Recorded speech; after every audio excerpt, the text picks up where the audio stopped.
TV and the speaker. Just wait there.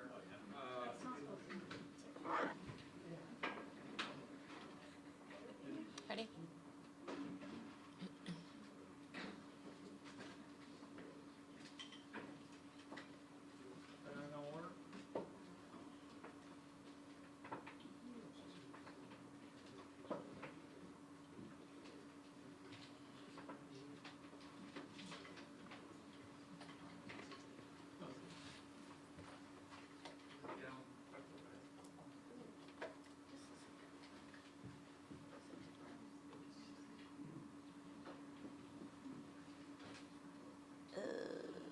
Oh no, are you gonna have to reset that up?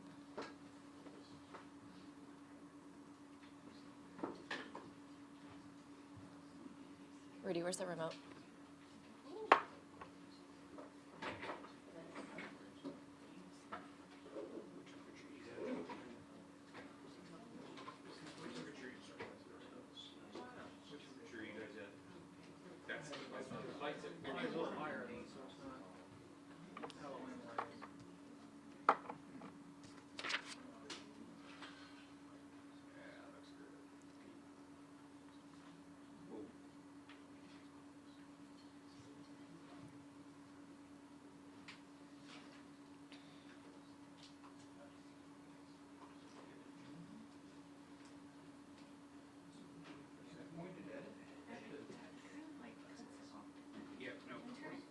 I got my iris all the way up. What about you guys? Is your iris all the way up? Yeah, no, we gotta use this more.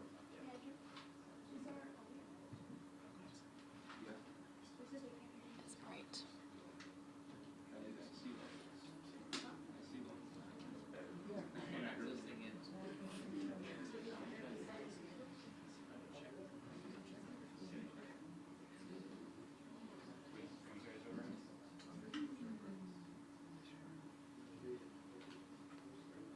Y'all good? Yes, on the way down. Okay, are y'all ready for names and speakers and everything? Okay, so our first speaker today is Austin Police Chief Lisa Davis, Lisa Davis. Then we will have the lead homicide detective, Robert Marshall, Robertmarshall. And then for questions, Homicide Sergeant Nathan Sexton, Nathan Sexton. Once we open it up for questions, I'll be standing off to the side, and if you just would raise your hands rather than shouting out questions, and I will point. If I know your name, I'll say your name, and then if I don't know your name, I will try to describe you by what you're wearing or point to you and say that you're next. All right? Okay, we'll get ready in just a few minutes.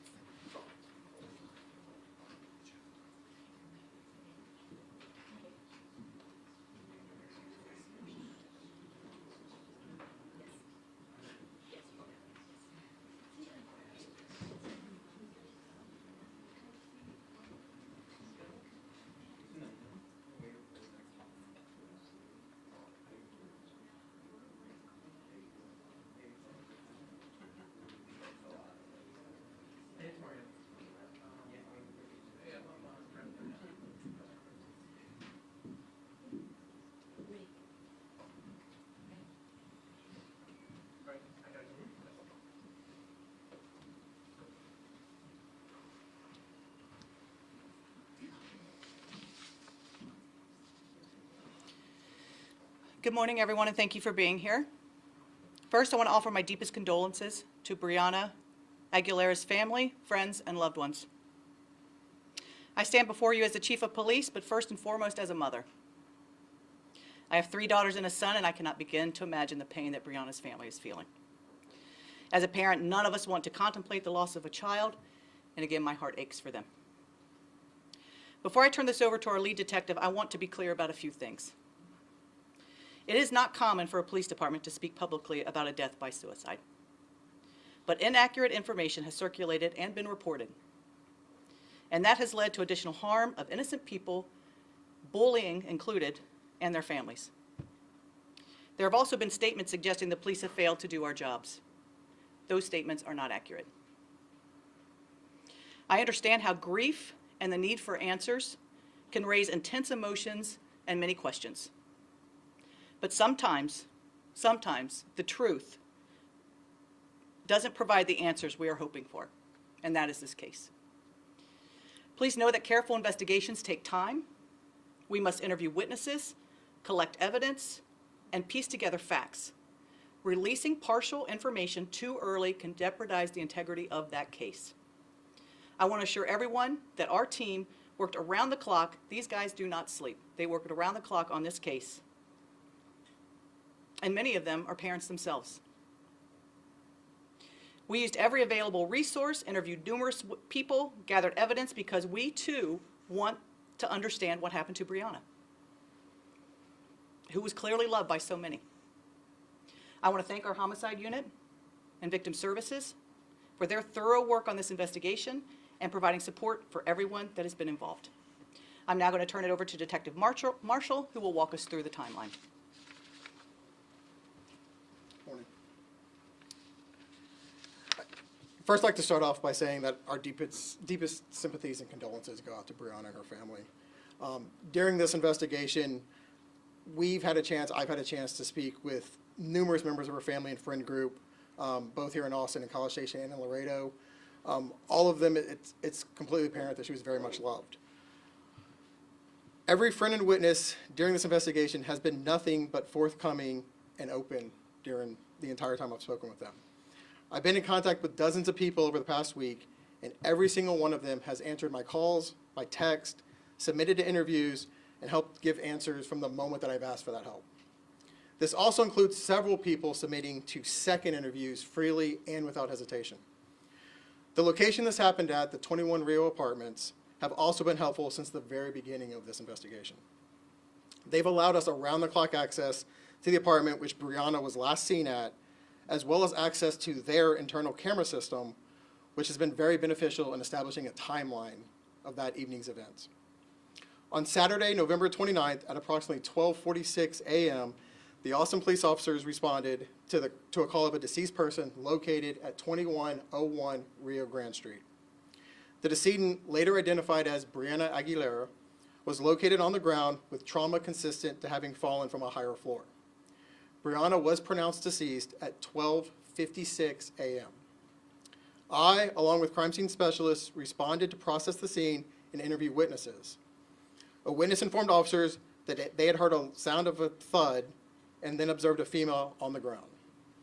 Initially, it was unknown who the decedent was and on what floor she had fallen. The medical examiner arrived on scene, and the body was taken to the medical examiner's office, where she was later positively identified. In the meantime, I was able to contact one of the employees at the 21 Rio Apartments at approximately 6 a.m. that same morning. The staff at 21 Rio were cooperative throughout this entire investigation. By approximately 10 a.m., we were able to access the camera's system inside the apartment complex, which shows us the hallway areas. It was found that Brianna had arrived at the apartment complex just after 11 p.m. on Friday, November 28th, and that she went into a specific apartment on the 17th floor. Video surveillance has confirmed that a large group of friends left that same apartment at 12:30 a.m. on November 29th, leaving just Brianna and 3 other girls in the apartment. Now, on Saturday, November 29th, at approximately 12:54 p.m., I, along with patrol officers, made contact with the residents of that specific apartment that Brianna had been observed going into. The residents informed me that they were trying to report that their friend Brianna was missing. I was able later to confirm they had in fact placed a 911 call at 12:14 p.m. earlier that afternoon to report their friend Brianna was missing. They informed me that they were hosting friends for the Texas A&M football game and that Brianna was supposed to be staying there that preceding evening. I spoke with 3 different female witnesses on scene, as well as later a 4th witness who had left earlier that morning. The investigation showed that Brianna had been at a tailgate party earlier in the day and became intoxicated to a point that she was asked to leave the same tailgate. She had told her friends that she had lost her phone at some point near that tailgate. They had all returned to the apartment where Brianna borrowed a phone of a friend to call an out-of-town boyfriend. Witnesses heard Brianna arguing on the phone with her boyfriend, which was also confirmed later by the boyfriend. Phones from both the phone Brianna used and the boyfriend's phone have confirmed through call logs that call did occur. Now, this call occurred at approximately 12:43 to 12:44 a.m., approximately 1 minute. This is 2 minutes before the 911 call of the body found down below on the pavement. On Saturday, November 29th, it was found that Brianna's mother, Stephanie Rodriguez, had called the Austin Police Department at 12:50 p.m. This was in an attempt to locate Brianna. Rodriguez called back an hour later at 2 p.m. stating the location of her daughter's missing phone. The phone was located by Austin police officers in a wooded area by 3:30 p.m. that afternoon near Walnut Creek in a field by the Austin Rugby Club. Through this investigation, it was found that Brianna had attended the tailgate on Friday, November 28th at the Austin Rugby Club, arriving between 4 and 5 p.m. and then leaving at approximately 10 p.m. Witnesses stated that after Brianna was asked to leave the tailgate, she had repeatedly dropped her phone and staggered into a nearby wooded area where her phone and other items were later located by Austin police. Just after 4 p.m. on Saturday, November 29th, officers from the scene paged homicide to inform them that they had located the property belonging to Brianna and determined that there was also a separate deceased person call with the same name. Rodriguez was notified of Brianna's death just before 5 p.m. Brianna's phone was placed with the rest of her property still on the 17th floor of the apartment for her family to later receive. On Monday, December 1st, the mother and father of Brianna met with victim services and those of us in the homicide office at police headquarters. There, Rodriguez turned over Brianna's phone and gave it back to us. A further review of Brianna's phone shows a deleted digital suicide note dated Tuesday, November 25th of this year, which was written to specific people in her life. From the moment this call originated up until now, between all of the witness statements, all of the video evidence, and all of the digital evidence collected, at no time did any evidence point to this being anything of a criminal nature.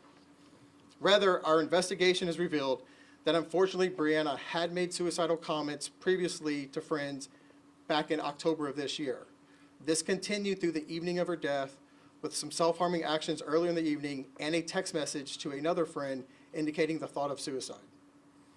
We recognize that hearing news like this can be difficult and may affect members of the community in very personal ways.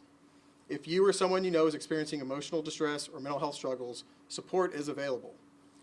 You can call or text 988 to reach the Suicide and Crisis Lifeline, or contact Integral Care's 24-hour helpline at 512-472-HELP.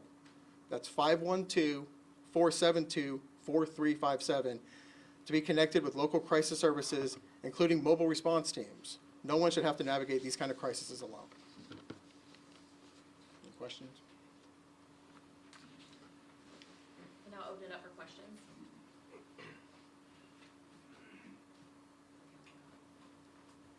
Oh, you want us to pick? Go ahead, Brianna. Couple things. Was the mom made aware of these previous suicidal comments when you guys figured that out during the investigation? And I know a big part of this is trying to address some online speculation, so just wanted to bring up something that people have brought up about concerns about fights that Brianna may have gotten in with other people in that apartment. Can you address this? Sure. The first part first. I was in contact with Brianna's mother beginning Saturday afternoon. We spoke through Sunday and Monday through the meeting here. Since then, I've attempted 4 times to contact her. I wanted to share this information privately. She did not reply to any of my attempts to talk to her until yesterday afternoon, where she asked me to talk to her lawyer. So I have not been in contact with her mother. However, her father I have been in contact with. He knows all of this information as of yesterday. And then secondly, the fight. Yeah. There have been online reports of a fight. The only evidence that we have of any kind of physical altercation was Brianna punching one of her friends as they tried to help her out of the party. We have no evidence of any other altercation. Go ahead, Norman. Did the witnesses that y'all talked to give any reason why they didn't call 911 earlier that night? So most of those witnesses, between the time of night that it was, they slept for some periods of time. They do have some text messages. They were worried. They assumed, because so many friends from their hometown were here in Austin staying at different locations, they had assumed she probably just went back out with another friend group that was in the immediate area, and nobody had any idea. Did anyone watch her go over the balcony? No, ma'am. No, we have no evidence to suggest that. Can you share more about that deleted note that you mentioned? When was that deleted, and do you have information about how that was deleted? So that phone is currently with our digital forensics units to be processed. It is being processed as of last night. I just know the date of it. I don't know exactly when it was typed, but I found it in the deleted items folder, and that's about all I can say at this point. The date from the deleted item was from November the 25th, so it appears that's when it was written. In the absence of the chatter that happened online about this, how would you have handled this investigation? I hated the chatter probably as much as her family and everybody, and the living witnesses hate it. The problem is I can't make a public statement until I interview everyone, and several of these people we had interviewed 2 times. Video takes hours and hours not only to get, but then to go through and process and look at. Her phone takes hours to go through. I've never been a part of an investigation that's happened as fast as I wanted to. We always wanted to go faster, but in this case, so many people knew her, so many people wanted to help us. Just to dig through all that information, unfortunately, it has taken 3 or 4 days. How certain would you say y'all are, sorry to explain it, certain y'all are in this determination? Just every investigation, we have to rely on the evidence, and all evidence in this case is indicative of suicide.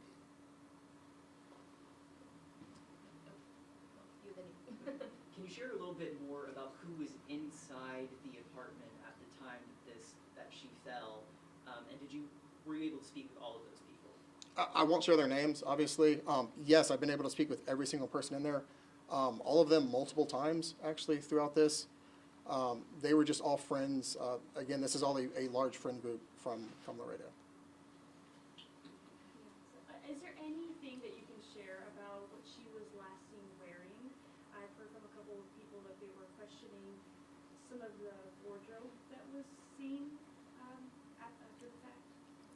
I'll speak to that. She was found wearing the same stuff she was wearing at the tailgate. Part of the reason it took 4 hours for the video surveillance, she was wearing something slightly different when she arrived back at the apartment. So that kind of threw things off to actually locate her. But she was wearing the exact same stuff from early in the evening. It took a bit, I would say, to notify the mom. Was that because y'all had to go through me and do the identification, or what's that? Sure. Yeah, it took a while to positively identify her, but on top of that, as Detective Marshall had mentioned, about around 2 p.m. on that Saturday is when they'd actually set the gears in motion to try to notify her. So she had called about 12:50, and she was notified that same afternoon. We'll take 2 more questions. You mentioned an argument with her boyfriend before her death. How soon did that happen before her death, and were you able to make contact with him as well? So I have spoken with him multiple times. That phone call happened approximately 2 minutes before the 911 call of her reporting her on the sidewalk. Part of her mom's questioning is that you talked to friends or people that were in the apartment till Sunday. Maybe you said it in the timeline, can you tell us again when you started talking to people? We first identified the apartment very late morning, early afternoon on Saturday. We talked to them immediately that very same time. And like I said, since then, we've spoken multiple times to everyone that was in the apartment. Go ahead. They were A done. little bit different of a question, but she is 19 and underage. Are any people, just gotta ask, any people being investigated for supplying the alcohol to her? That would be a better question for Texas Alcohol Beverage Commission, TABC. I've been in very brief contact with them, but I don't know the status of anything that they're doing.